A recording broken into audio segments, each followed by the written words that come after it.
Benjamin Franklin ಅವರು ಒಂದು ಮಾತು ಹೇಳ್ತಾರೆ, some people die at 25 and aren't buried 75. ಅಂದ್ರೆ ತುಂಬಾ ಜನ 25ನೇ ವಯಸ್ಸಿಗೆ ಬದುಕುವುದೇ ಬಿಟ್ಟು ಬಿಡ್ತಾರೆ. ಅಂದ್ರೆ ಅವರು ಜೀವಂತವಾಗಿರ್ತಾರೆ, ಆದ್ರೆ ಅವರು ತಮ್ಮ ಲೈಫ್ ನಲ್ಲಿ ಸರಿಯಾಗಿ ಬದುಕ್ತಾ ಇರೋದಿಲ್ಲ. ಏಕೆಂದ್ರೆ ಅವರು ಒಂದು ಇಂತಹ ಕೆಲಸವನ್ನು ಆಯ್ಕೆ ಮಾಡಿರ್ತಾರೆ, ಅದನ್ನ ಮಾಡುವುದು ಅವರಿಗೆ ಸ್ವಲ್ಪವೂ ಇಷ್ಟ ಇರೋದಿಲ್ಲ, ಮತ್ತೆ ಅದನ್ನ ಮಾಡುವುದು ಅನಿವಾರ್ಯವಾಗಿರುತ್ತೆ. ಏಕೆಂದ್ರೆ ಅವರಿಗೆ ಸ್ಯಾಲರಿ ಅದೇ ಕೆಲಸದಿಂದ ಸಿಗ್ತಾ ಇರುತ್ತೆ. ಅದಕ್ಕೆ ಅವರು ಈ ರ್ಯಾಟ್ ರೇಸ್ ನಲ್ಲಿ ಸಿಲುಕಿರ್ತಾರೆ, ಮತ್ತೆ ಯಾವತ್ತೂ ಅದರಿಂದ ಆಚೆ ಬರೋದಿಲ್ಲ.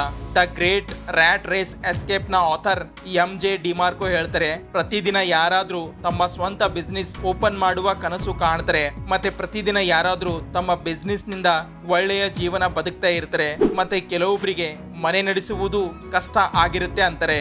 ನೋಡಿ, MJ ಡಿಮಾರ್ಕೋ ತಮ್ಮ ಪುಸ್ತಕ ದ ಫಾಸ್ಟ್ ಲೈನ್ ಮಿಲಿಯನಿಯರ್ ನಲ್ಲಿ ಹೇಳ್ತಾರೆ, ಡೈಪರ್ ನಿಂದ ಡೆತ್ ವರೆಗೆ ನಮ್ಮ ಪೂರ್ತಿ ಜೀವನದ ಸ್ಕ್ರಿಪ್ಟ್ ರಚನೆ ಆಗಿರುತ್ತೆ. ಏಕೆಂದ್ರೆ ನಾವು ಚಿಕ್ಕವರು ಇದ್ದಾಗಿನಿಂದಲೇ ನಮಗೆ ಕಲಿಸಿರ್ತಾರೆ, ಸ್ಕೂಲ್ ಕಾಲೇಜ್ ನಲ್ಲಿ ಸರಿಯಾಗಿ ಓದಿ ಒಳ್ಳೆಯ ಅಂಕ ಪಡೆಯಿರಿ, ಆಗ ನಿಮಗೊಂದು ಒಳ್ಳೆಯ ಜಾಬ್ ಸಿಗುತ್ತೆ ಎಂದು ಹೇಳ್ತಾರೆ. ಮತ್ತೆ ಈ ಎಲ್ಲ ಕಾರಣಗಳಿಂದ ನಾವು ಅದೇ ಸ್ಕ್ರಿಪ್ಟೆಡ್ ಲೈಫ್ ಬದುಕಲು ಪ್ರಾರಂಭ ಮಾಡುತ್ತೇವೆ. ಮತ್ತೆ ನಮ್ಮ ಪೂರ್ತಿ ಜೀವನ ಪೇ ಚೆಕ್ ಮೇಲೆಯೇ ಡಿಪೆಂಡ್ ಆಗಿರುತ್ತೆ. ನಾವು ಪೂರ್ತಿ ತಿಂಗಳು ಸ್ಯಾಲರಿ ಸಲುವಾಗಿ ಕಾಯುತ್ತೇವೆ, ಮತ್ತೆ ಹಗಲು ರಾತ್ರಿ ಕಷ್ಟಪಟ್ಟು ಕೆಲಸ ಮಾಡುತ್ತೇವೆ. ಮತ್ತೆ ಜೀವನದಲ್ಲಿ ಬೇರೆ ಏನಾದ್ರೂ ಮಾಡುವುದು ನಮಗೆ ಒಂದು ಕನಸಿನ ಹಾಗೆ ಕಾಣಿಸುತ್ತೆ. ಮತ್ತೆ ಜೀವನ ಪೂರ್ತಿ ಈ ರ್ಯಾಟ್ ರೇಸ್ ನಲ್ಲಿಯೇ ಓಡ್ತಾ ಇರ್ತೇವೆ. ಮತ್ತೆ ಫೈನಾನ್ಷಿಯಲ್ ಫ್ರೀಡಮ್ ಅಚೀವ್ ಮಾಡೋದು ಕೇವಲ ಒಂದು ಕನಸಾಗಿಯೇ ಉಳಿದುಕೊಳ್ಳುತ್ತೆ. ನೋಡಿ, ಆಥರ್ MJ ಡಿಮಾರ್ಕೋ ತಮ್ಮ ಮೊದಲ ಪುಸ್ತಕ ದ ಫಾಸ್ಟ್ ಲೈನ್ ಮಿಲಿನಿಯರ್ ನಲ್ಲಿ ಒಂದು ಕಾನ್ಸೆಪ್ಟ್ ಅನ್ನ ಹೇಳಿದ್ರು. ಅದುವೇ, ಈ ಜಗತ್ತಿನಲ್ಲಿ 3 ತರಹದ ಜನ ಇರ್ತಾರೆ. ಒಂದು ಸೈಡ್ ವಾಕರ್, ಇವರು ಇಂತಹ ಜನ ಆಗಿರ್ತಾರೆ, ಏನೆಲ್ಲ ಸಂಪಾದನೆ ಮಾಡ್ತಾರೆ ಅದನ್ನ ಪೂರ್ತಿ ಖರ್ಚು ಮಾಡುವ ವಿಶ್ವಾಸದಲ್ಲಿ ಇರ್ತಾರೆ. ಇವರ ಪ್ರಕಾರ ಜೀವನ ಕೇವಲ 4 ದಿನದೂ ಆಗಿರುತ್ತೆ. ಏನೆಲ್ಲ ಮಾಡುವುದು ಇದೆ ಇವತ್ತೇ ಮಾಡಬೇಕು, ನಾಳೆಯ ಬಗ್ಗೆ ಯೋಚನೆ ಸಹ ಮಾಡುವುದಿಲ್ಲ. ಮತ್ತೆ ಇಂತಹ ಜನರ ಹತ್ತಿರ ಹಣದ ಮೇಲೆ ಯಾವುದೇ ಕಂಟ್ರೋಲ್ ಇರೋದಿಲ್ಲ. ಏಕೆಂದ್ರೆ ಯಾವಾಗ ಅವರ ಬ್ಯಾಂಕ್ ಅಕೌಂಟ್ ನಲ್ಲಿ ಸ್ಯಾಲರಿ ಕ್ರೆಡಿಟ್ ಆಗುತ್ತೆ, ಅವರು ಆ ಪೂರ್ತಿ ದುಡ್ಡನ್ನ ಖರ್ಚು ಮಾಡಿರ್ತಾರೆ. 2 ಸ್ಲೋ ಲೈನರ್, ನೋಡಿ, ಇವರು ಕೂಡ ಸೈಡ್ ವಾಕರ್ನ ಹಾಗೆ ತಮ್ಮ ಟೈಮ್ ಮಾರಾಟ ಮಾಡಿ ಹಣ ಸಂಪಾದನೆ ಮಾಡ್ತಾರೆ.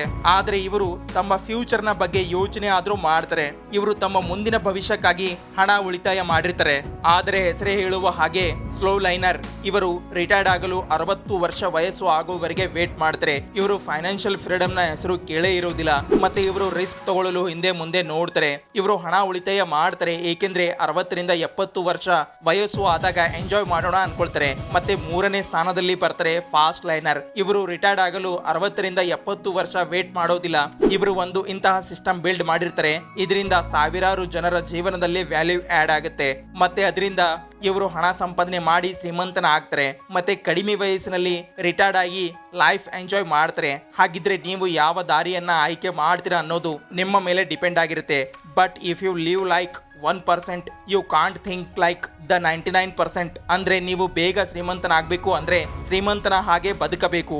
ಅಂದ್ರೆ ನೀವು 1% ಜನರ ಹಾಗೆ ಬದುಕುವುದನ್ನ ಕಲಿಬೇಕು. ಅವರ ಹಾಗೆ ಯೋಚನೆ ಮಾಡ್ಬೇಕಾಗತ್ತೆ, ಅವರ ಹಾಗೆ ಆಕ್ಷನ್ಸ್ ತಗೊಳ್ಬೇಕಾಗತ್ತೆ. ಇಲ್ಲ ಅಂದ್ರೆ ನೀವು ಆ 99% ಜನರ ಹಾಗೆ ಇರ್ತೀರಾ.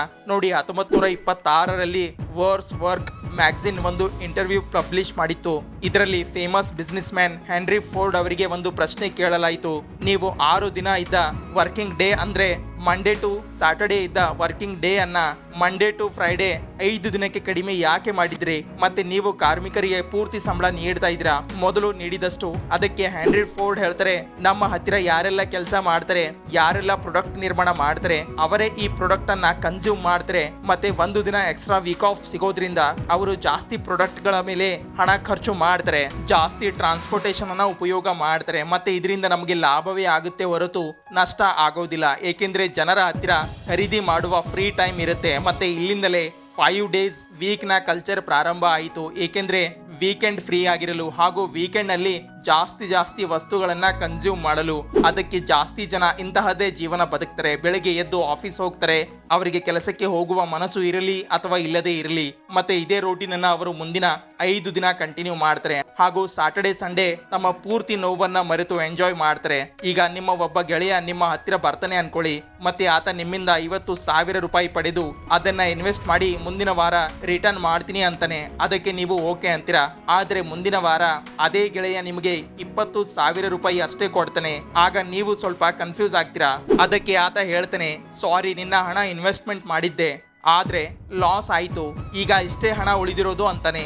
ಈಗ ನಿಮ್ಗೆ 30,000 ರೂಪಾಯಿಯ ಲಾಸ್ ಆಗಿದೆ. ಹೀಗಿರುವಾಗ ಮತ್ತೆ ನಿಮ್ಮ ಗೆಳೆಯ ಕೇಳ್ತಾನೆ, ನೀನು ಮತ್ತೆ ಇನ್ವೆಸ್ಟ್ಮೆಂಟ್ ಮಾಡ್ತೀಯಾ ಅಂತ. ಆಗ ನೀವು ಅವನ ಕೆನ್ನೆಗೆ 2 ಬಾರಿಸಿ ಹೇಳ್ತೀರಾ, ಇಲ್ಲಿಂದ ಮೊದಲು ತೊಲಗು ಅಂತ. ಈ ಸ್ಟೋರಿನಿಂದ ಗೊತ್ತಾಗುತ್ತೆ ಇದೊಂದು ಸ್ಕ್ಯಾಮ್ ಇದೆ ಅನ್ನೋದು. ಮತ್ತೆ ಇದರಿಂದ ನಿಮ್ಗೆ 60% ಲಾಸ್ ಆಗಿದೆ. ಆದ್ರೆ ರ್ಯಾಟ್ ರೇಸ್ ನಲ್ಲಿ ನಾವು ಈ ತರ ಯೋಚನೆ ಮಾಡೋದಿಲ್ಲ. ಮತ್ತೆ ನಗ್ತಾ ನಗ್ತಾ ಇಂತಹ ಆಫರ್ ಅನ್ನ ಆಕ್ಸೆಪ್ಟ್ ಮಾಡುತ್ತೇವೆ. ಈ ತರ ನಾವು ನಮ್ಮ ಹಣದ ಜೊತೆಗೆ ಅಲ್ಲ, ಬದಲಾಗಿ ಟೈಮ್ ನ ಜೊತೆಗೆ ಮಾಡುತ್ತೇವೆ. ಯಾವಾಗ ನೀವು ಮಂಡೇ ಟು ಫ್ರೈಡೇ ಕೆಲಸ ಮಾಡಿ ಸೋತು ಹೋಗ್ತೀರಾ, ಮತ್ತೆ ಸಾಟರ್ಡೆ ಸಂಡೇ 2 ದಿನ ತಮ್ಮ 5 ದಿನದ ಸಂಪಾದನೆಯನ್ನ ಖರ್ಚು ಮಾಡ್ತೀರಾ, ಅಂದ್ರೆ ನೀವು ನಿಮ್ಮ 2 ದಿನದ ಫ್ರೀಡಮ್ ಸಲುವಾಗಿ 5 ದಿನವನ್ನು ಬಲಿ ನೀಡ್ತಾ ಇದ್ದೀರಾ. ಇದು ನಿಮ್ಮ 60% ನೆಗೆಟಿವ್ ರಿಟರ್ನ್ ಆಗಿರುತ್ತೆ. ನೋಡಿ, ಕಳೆದು ಹೋದ ಹಣ ಮತ್ತೆ ಸಂಪಾದನೆ ಮಾಡಬಹುದು, ಆದ್ರೆ ಕಳೆದು ಹೋದ ಸಮಯ ಮತ್ತೆ ಸಂಪಾದನೆ ಮಾಡಲು ಆಗುವುದಿಲ್ಲ. ಒಂದ್ ವೇಳೆ ನೀವು ಇದೇ ತರ ಜೀವನ ಬದುಕ್ತಾ ಇದ್ರೆ, ಮತ್ತೆ ಏನು ಹೊಸದಾಗಿ ಮಾಡುವ ಯೋಚನೆ ಮಾಡದೇ ಇದ್ರೆ, ಜೀವನ ಪೂರ್ತಿ ಇದೇ ರ್ಯಾಟ್ ರೇಸ್ ನಲ್ಲಿ ಸಿಲುಕಿರ್ತೀರಾ. ಮತ್ತೆ ಫೈನಾನ್ಷಿಯಲ್ ಫ್ರೀಡಮ್ ನ ಕನಸೆ ಕಾಣ್ತಾ ಇರ್ತೀರಾ, ಏಕೆಂದ್ರೆ ಕಳೆದು ಹೋದ ಸಮಯ ಮತ್ತೆ ಮರಳಿ ಬರೋದಿಲ್ಲ.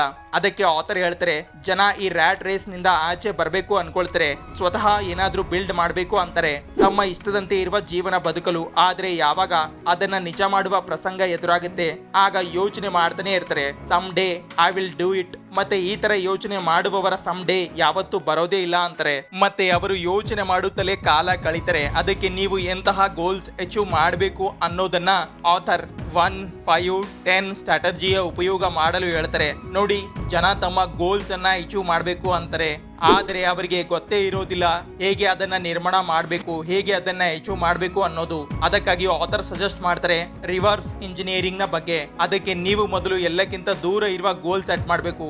ಅಂದ್ರೆ ನೀವು ಮುಂದಿನ 10 ವರ್ಷದ ನಂತರ ಎಲ್ಲಿ ಇರಲು ನೋಡ್ತೀರಾ ಅನ್ನೋದನ್ನ ನೋಡ್ಬೇಕು.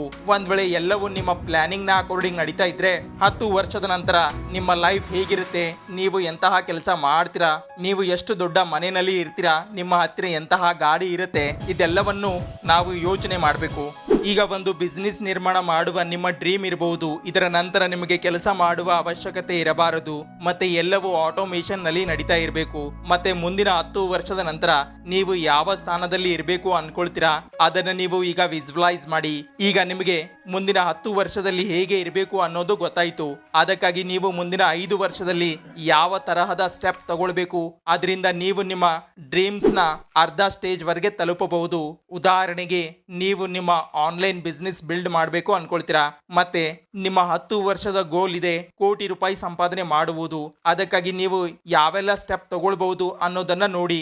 ಮತ್ತೆ ಯಾವುದಾದ್ರೂ ಒಂದು ಸ್ಕಿಲ್ಸ್ ಕಲಿಯುವ ಅವಶ್ಯಕತೆ ಎದುರಾದ್ರೆ, ಆ ಸ್ಕಿಲ್ಸ್ ನಲ್ಲಿ ನೀವು ಟಾಪ್ ನಲ್ಲಿ ಹೋಗ್ಬೇಕು, ಮತ್ತೆ ಆ ಸ್ಕಿಲ್ಸ್ ನಲ್ಲಿ ಮಾಸ್ಟರ್ ಆಗ್ಬೇಕು. ಮತ್ತೆ ಯಾವಾಗ ನೀವು ಆ 5 ವರ್ಷದ ವಿಷನ್ ರೆಡಿ ಮಾಡಿಕೊಂಡು ಇರ್ತೀರಾ, ಆಗ ನೀವು ಮುಂದಿನ 1 ವರ್ಷದಲ್ಲಿ ಯಾವೆಲ್ಲ ಸ್ಟೆಪ್ಗಳನ್ನ ತಗೊಳ್ಬೇಕು ಅನ್ನೋದನ್ನ ನೋಡ್ಬೇಕು. 1 ವರ್ಷದ ನಂತರ ಮುಂದಿನ 1 ತಿಂಗಳಲ್ಲಿ ಏನೆಲ್ಲ ಮಾಡಬೇಕು ಅನ್ನೋದರ ಲಿಸ್ಟ್ ರೆಡಿ ಮಾಡಿಕೊಳ್ಳಬೇಕು, ಹೇಗೆಲ್ಲ ಪ್ರಾರಂಭ ಮಾಡಬೇಕು ಅನ್ನೋದು. ಮತ್ತೆ ಯಾವಾಗ ನೀವು ಬ್ಯಾಕ್ವರ್ಡ್ ಆಗ್ತಾ 10 ವರ್ಷದಿಂದ 1 ತಿಂಗಳಿಗೆ ಬರ್ತೀರಾ, ಆಗ ನಿಮ್ಮ ಹತ್ತಿರ ಒಂದು ರೋಡ್ ಮ್ಯಾಪ್ ಇರುತ್ತೆ ಮುಂದಿನ 10 ವರ್ಷದ್ದು. ಆಗ ನಿಮಗೆ ಕಷ್ಟ ಅನಿಸೋದಿಲ್ಲ, ಏನೆಲ್ಲ ಮಾಡಬೇಕು, ಹೇಗೆ ಮಾಡಬೇಕು ಅನ್ನೋದು ಎಲ್ಲವೂ ಗೊತ್ತಿರುತ್ತೆ. ಮತ್ತೆ ನಿಮ್ಮ ವಿಷನ್ ಕೂಡ ಕ್ಲಿಯರ್ ಆಗಿರುತ್ತೆ. ಅದಕ್ಕೆ ಆಥರ್ ನಮಗೆ ಈ ಪುಸ್ತಕದಲ್ಲಿ ಇದನ್ನ ಹೇಗೆಲ್ಲ ಅಚೀವ್ ಮಾಡಿದ್ರು ಅನ್ನೋದನ್ನ ಹೇಳಿದ್ದಾರೆ. ಅದೇ ತರ ಆಥರ್ ಯಾವಾಗ ಚಿಕ್ಕವರು ಆಗಿದ್ರು, ಆಗ ಅವರ ಅಜ್ಜಿ ಅವರಿಗೆ $5 ನೀಡ್ತಾ ಇದ್ರು. ಅದನ್ನ ಅವರು ಬ್ಯಾಂಕ್ ನಲ್ಲಿ ಜಮಾ ಮಾಡ್ತಾ ಇದ್ರು. ಮತ್ತೆ ಆ ಹಣ ಜಾಸ್ತಿ ಆಗಿರುತ್ತೆ, ಅದನ್ನ ಆಥರ್ ಫ್ರೀ ಮನಿ ಅಂತಾರೆ. ಆಗ ಅವರಿಗೆ ಅರ್ಥ ಆಗಿತ್ತು ಹಣದಿಂದ ಹಣ ಸಂಪಾದನೆ ಮಾಡಬಹುದು ಅನ್ನೋದು. ಅದಕ್ಕಾಗಿ ಯಾವುದೇ ಎಫರ್ಟ್ ಮಾಡುವ ಅವಶ್ಯಕತೆಯೂ ಇರೋದಿಲ್ಲ. ಆದ್ರೆ ನಂತರ ಅವರಿಗೆ ಅರ್ಥ ಆಗಿತ್ತು ಬ್ಯಾಂಕ್ ನಲ್ಲಿ ಹಣ ಸೇವ್ ಮಾಡೋದ್ರಿಂದ ಅಷ್ಟೊಂದು ಇಂಟ್ರೆಸ್ಟ್ ಸಿಗೋದಿಲ್ಲ, ಅದರಿಂದ ಅವರ ಖರ್ಚುಗಳು ಮ್ಯಾನೇಜ್ ಆಗೋದಿಲ್ಲ. ಅದಕ್ಕೆ ಅವರು ಕೆಲವೊಂದು ಸ್ಟೆಪ್ಸ್ ಗಳನ್ನ ತಗೊಳ್ಳುವ ನಿರ್ಧಾರ ಮಾಡಿದ್ರು. ಇದರಿಂದ ಅವರಿಗೆ ಜೀವನ ಪೂರ್ತಿ ಈ ರ್ಯಾಟ್ ರೇಸ್ ನಲ್ಲಿ ಓಡುವ ಅವಶ್ಯಕತೆ ಬರಬಾರ್ದು. ಮತ್ತೆ ಅವರು ಅತಿ ಬೇಗ ಫೈನಾನ್ಷಿಯಲ್ ಫ್ರೀಡಮ್ ಅಚೀವ್ ಮಾಡಬೇಕು. ಅದಕ್ಕಾಗಿ ಆಥರ್ ಬಾಬ್ ಗಂಟೆಗನ್ ಅವರ ಎಕ್ಸಾಂಪಲ್ ನೀಡ್ತಾ ಹೇಳ್ತಾರೆ. ಅವರು ತಮ್ಮ ಮೂವಿ ದ ಶ್ವಾಸ್ನ್ಯಾಕ್ ರಿಡಂಪ್ಷನ್ ಅಲ್ಲಿ ವಾರ್ಡನ್ ನ ರೋಲ್ ಪ್ಲೇ ಮಾಡಿದ್ರು. ಅವರು ಒಂದು ಇಂಟರ್ವ್ಯೂ ನಲ್ಲಿ ಹೇಳ್ತಾರೆ ಅವರಿಗೆ ಇಲ್ಲಿವರೆಗೆ 6 ಫಿಗರ್ ಇನ್ಕಮ್ ರಾಯಲ್ಟಿಯ ರೂಪದಲ್ಲಿ ಸಿಗ್ತಾ ಇದೆ ಅಂತ. ಅವರು ಕೇವಲ ಒಂದ್ಸಲ ಈ ಮೂವಿನಲ್ಲಿ ಕೆಲಸ ಮಾಡಲು ಸಮಯ ನೀಡಿದ್ರು. ನಂತರ ಅವರು ಕೆಲಸ ಮಾಡದೇ ಇದ್ರು ಈ ಮೂವಿನಿಂದ ಅವರಿಗೆ ಪ್ರತಿ ವರ್ಷ ಹಣ ಸಿಗ್ತಾ ಇರುತ್ತೆ. ಅದಕ್ಕೆ ಆಥರ್ ಹೇಳ್ತಾರೆ, ಒಂದ್ ವೇಳೆ ನೀವು ಈ ರ್ಯಾಟ್ ರೇಸ್ ನಲ್ಲಿ ಇದ್ರೆ ನೀವು ತಮ್ಮ ಸಮಯ ಮಾರಾಟ ಮಾಡಿ ಹಣ ಸಂಪಾದನೆ ಮಾಡ್ತಾ ಇರ್ತೀರಾ. ಆದ್ರೆ ಯಾವಾಗ ನೀವು ಮನಿ ಮೇಕಿಂಗ್ ಸಿಸ್ಟಮ್ ಬಿಲ್ಡ್ ಮಾಡಿರ್ತೀರಾ ಆಗ ನಿಮ್ಗೆ ಹಣ ಸಂಪಾದನೆ ಮಾಡಲು ಕೆಲಸ ಮಾಡುವ ಅವಶ್ಯಕತೆ ಇರೋದಿಲ್ಲ. ಮತ್ತೆ ತಾನಾಗಿಯೇ ನಿಮ್ಮ ಹತ್ತಿರ ಹಣ ಬರ್ತಾ ಇರುತ್ತೆ. ಅದಕ್ಕೆ ಆಥರ್ ಹೇಳ್ತಾರೆ, ಅವರಿಗೆ ತಮ್ಮ ಪುಸ್ತಕ ದ ಮಿಲಿನಿಯರ್ ಫಾಸ್ಟ್ ಲೈನ್ ನಿಂದ ಇವತ್ತಿಗೂ ಒಳ್ಳೆಯ ಇನ್ಕಮ್ ಸಿಗ್ತಾ ಇರುತ್ತೆ. ಅಂದ್ರೆ ಯಾರಾದ್ರೂ ಈ ಪುಸ್ತಕ ಖರೀದಿ ಮಾಡಿದ್ರೆ ಇದರ ಒಂದಿಷ್ಟು ಪರ್ಸೆಂಟೇಜ್ ಅವರಿಗೆ ರಾಯಲ್ಟಿಯ ರೂಪದಲ್ಲಿ ಸಿಗ್ತಾ ಇರುತ್ತೆ. ಅದಕ್ಕೆ ಆಥರ್ ಮುಂದೆ ಹೇಳ್ತಾರೆ, ನಾನು ಸಹ ಕೇವಲ ಒಂದೇ ಸಲ ಕೆಲಸ ಮಾಡಿದೆ, ಆದರೆ ಅದರಿಂದ ಲಕ್ಷಾಂತರ ಡಾಲರ್ಸ್ ಪ್ರತಿ ವರ್ಷ ಸಿಗ್ತಾ ಇದೆ. ಅದಕ್ಕೆ ನಾವು ಒಂದು ಇಂತಹ ಸಿಸ್ಟಮ್ ಬಿಲ್ಡ್ ಮಾಡಬೇಕು, ಅದರಿಂದ ನಮಗೆ ಹಣ ಬರ್ತಾ ಇರಬೇಕು. ಮತ್ತೆ ನಾವು ಈ ರ್ಯಾಟ್ ರೇಸ್ ನಿಂದ ಆಚೆ ಬರಬೇಕು, ಮತ್ತೆ ತಮ್ಮ ಇಷ್ಟದಂತೆ ಇರುವ ಜೀವನವನ್ನು ಬದುಕಬಹುದು. ಅದಕ್ಕೆ ನೀವು ಕೂಡ ಆದಷ್ಟು ಬೇಗ ಫೈನಾನ್ಷಿಯಲ್ ಫ್ರೀ ಆಗುವ ಯಾವುದಾದ್ರೂ ಒಂದು ದಾರಿ ಹುಡುಕಿ. ಹಾಗಿದ್ರೆ ಈ ವಿಡಿಯೋ ಇಲ್ಲಿಗೆ ಮುಕ್ತಾಯ ಆಗುತ್ತೆ. ಈ ವಿಡಿಯೋ ಬಗ್ಗೆ ನಿಮ್ಮ ಅನಿಸಿಕೆ ಏನೇ ಇದ್ರೂ ಕಮೆಂಟ್ಸ್ ಮೂಲಕ ತಿಳಿಸಿ. ಹಾಗೆ ಚಾನಲ್ನ ಸಬ್ಸ್ಕ್ರೈಬ್ ಮಾಡಿ, ಇನ್ಸ್ಟಾ ಪೇಜನ್ನು ಫಾಲೋ ಮಾಡಿ. ಬಾಯ್ ಬಾಯ್.